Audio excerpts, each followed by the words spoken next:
Very good morning, all the very good morning, all the students of sixth standard. We are learning history's seventh lesson, India during the Maurya period. This lesson we are learning. Which lesson we are learning now? India during the Maurya period. Okay. Rudraksh, India during the Maurya period. What happened to you? Concave. So the page number 30 is going on. Lesson number 7 of history, India during the Maurya period. Previous lessons we have completed Janpadas and Mahajanpadas. Some of the questions are there, exercise questions that you have to complete. I told you to complete exercise questions. Find out the answers of the questions, write in your notebook and send me the photo of it. So the seventh lesson, India during the Maurya period, the Greek Emperor Alexander's invasion. First one point, the Greek Emperor Alexander. Alexander, he was the Greek Emperor, and I think each and everyone knows the name of great Emperor Alexander. Next, Maurya Empire is also one point that Chandragupta Maurya, ambitious youth establisher, founded his empire by fighting against the Nanda kings, Magadha. So let's start these lessons. Do you know? Do you know?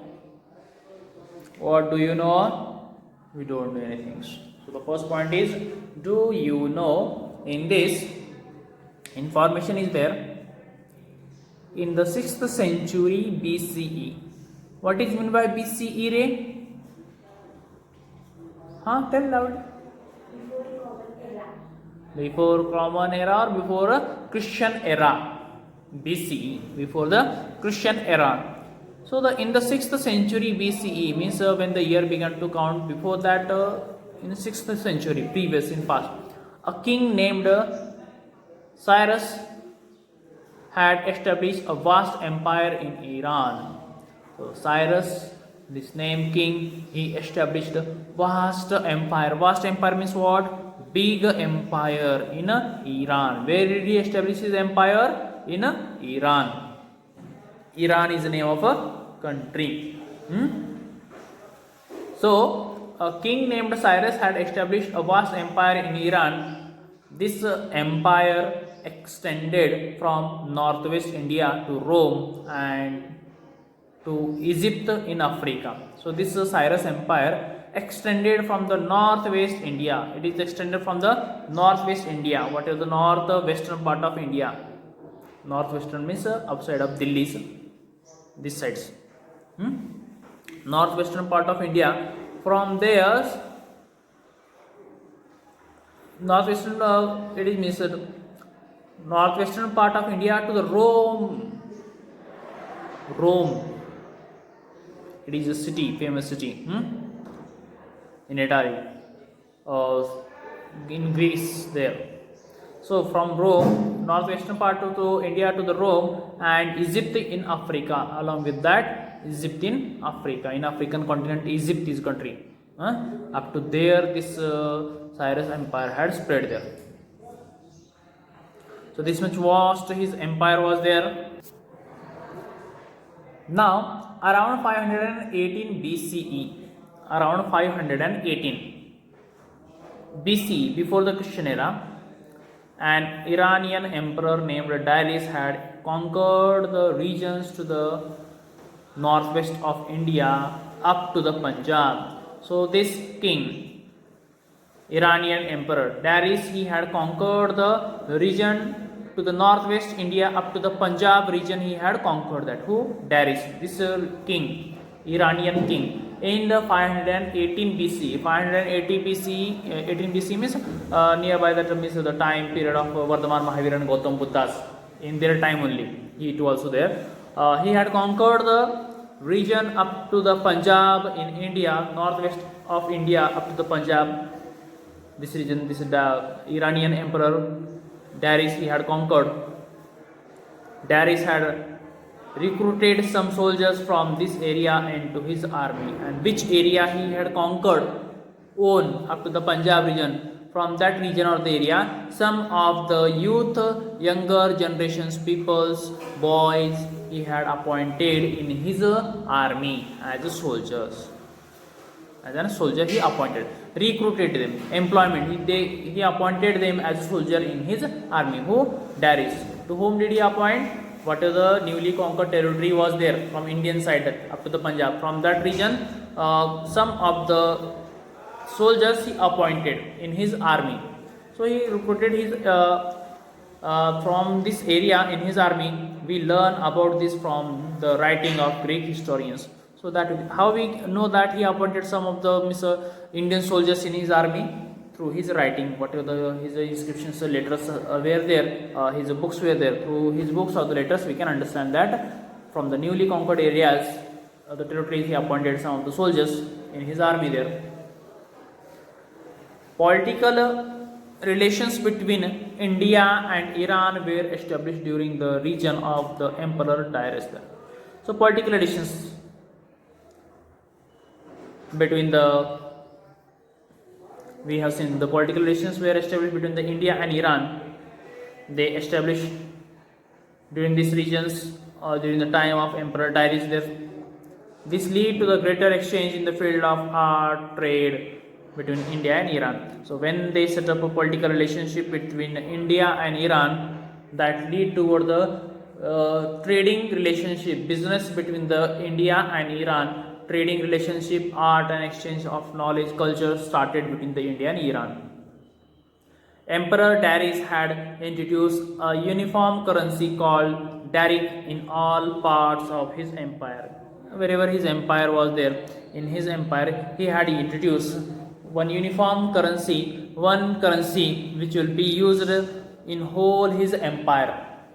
Currency, money, that he introduced in his empire, unique, same everywhere, one only, and different, not to copy, not like other currency. That unique currency he had established, set up in his empire. What that currency we can to call as a Daric. We called rupee, paisa. So like same way, his currency was called as a Daric. This made trading easier. So because of the currency, trading became easier. They can be trade in a proper way, in a good way. That so by in exchange of the currency or that Daric, they start to be sell their products. Business started there. The capital city of Persepolis was built during his reigns. Iranian's capital city, the Emperor Darius' capital city, Persepolis was his capital city of his empire. This city was also built during his time or the region during the time or during the period of King Darius. The capital city of Iranian empires was built during his time. Persepolis is in Iran. Now where is this city now? This city Persepolis, this city is in Iran, and this city was the capital city of Darius empire. Each and every king he has his own capital city, so his also capital city was there. Persepolis, it was his capital city, and this city was present time it is in Iran. Iran is one country, Iran, Iraq, countries names are there. So in Iran, Persepolis, this is the name of the city. In present time also this city is there. So this is the introduction of this lesson. Next one point is there, the Greek Emperor Alexander's inventions. Alexander's invasion. How Alexander invaded in India there. Alexander the Great, his empire was nearby on whole world, more than half part of the world. On that Alexander's empire was there. He was a king of more than half part of the world there. That much he was great. He conquered most of the territories from the world. Alexander the Greek emperor invaded India's northwest frontier in the 326 BC. Alexander the Great, Porus, Sikandar, Alexander. Have you heard the name? So Alexander, he was a Greek emperor. Greek, Greece. So he was a Greek emperor. Alexander the Greek emperor invaded India's northwestern frontier. He invaded on the India's northwestern frontier, western side of India. Means whatever we see that Delhi is here, this side, Rajasthan side, northwestern part of India. From that side he invaded the northwestern part of India. On that he invaded there in the year 326 BCE, before Christian era. He invaded there, crossing the Indus Sindhu river. How he invaded in India, beta? On India he invaded by crossing the Indus. Indus river is also called as a Sindhu river. Yamuna, Ganga, Sindhu, Godavari rivers names are there. So he had crossed the Sindhu rivers, or Sindhu river was also called as the Indus river valley. So he had crossed this and reached Takshashila. And where did he reach? He reached the Takshashila. Takshashila was an important city, and also important city for educations, for the learning, for the study also there. During the time of Gautam Buddha, Vardhaman Mahavir, we have studied Takshashila. It is in Bihar, UP, Patna, there side. Takshashila it is there. So there he reached. On the way he met with the forceful oppositions from the local Indian kings. When he reached up to India's border there in India, that time those who were the localized king of India, they strongly opposed Alexander. To whom did they oppose? They opposed to the Emperor Alexander. Indian kings also opposed him. Because he was a Greek king. From Greek he came toward the India. Whatever in middle, whatever the territories were there, all the territories he conquered. He defeated the local king, and he came in India. In India also local king opposed him. He fought against them. Okay, today we'll stop here. Tomorrow we'll see the next one. Bye.